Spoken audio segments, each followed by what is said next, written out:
Une autre question, observateur averti de la vie scène politique sénégalaise et amoureux de ce pays, quel conseil donnez-vous à l'aune des mille et un défis qui attendent le Sénégal, à la classe politique d'abord, ensuite aux Sénégalais lambda, ne serait-ce que pour l'émergence de ce pays?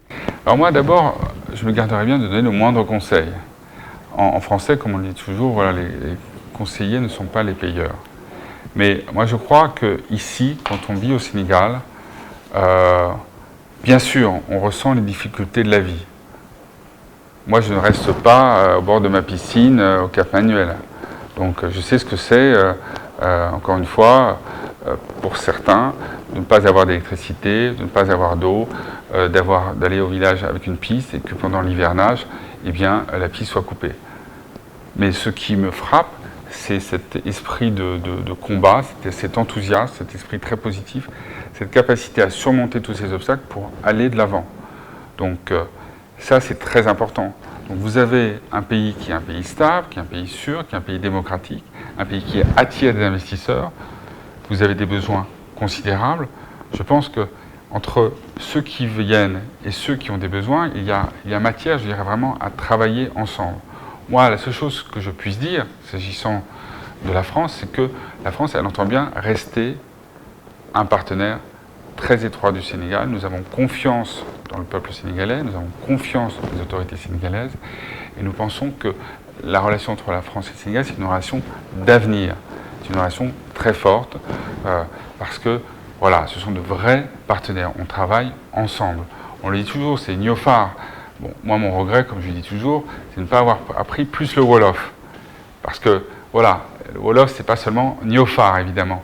Mais quand même, c'est cet esprit-là, cet esprit de chaleureux, hospitalier, cet esprit de solidarité qui est important.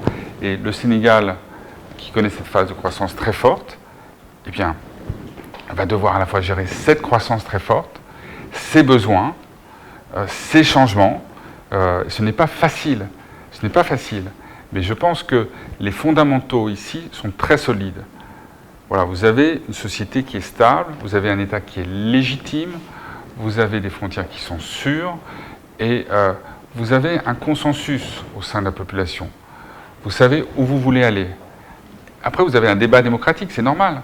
C'est normal, heureusement. C'est très sain d'avoir ce débat démocratique. Vous n'êtes pas un pays autoritaire où une seule personne décide. Vous n'êtes pas un pays où une poignée de gens décident du sort des autres. Chacun participe au débat. Et donc après, voilà, il y a toujours plusieurs options, il y a toujours plusieurs solutions. Mais je sens quand même un grand mouvement animer ce pays. Et ce mouvement vous amène dans la bonne direction.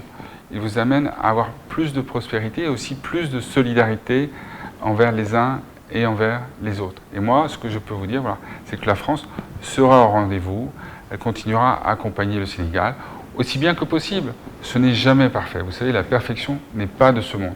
Mais on essaye de faire au mieux et on le fait avec du cœur.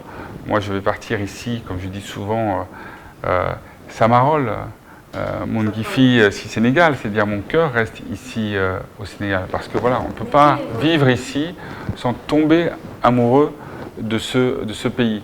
Parce qu'il est tellement accueillant, il est tellement attachant. Ici, on vit 1000 vies, on a 1000 souvenirs.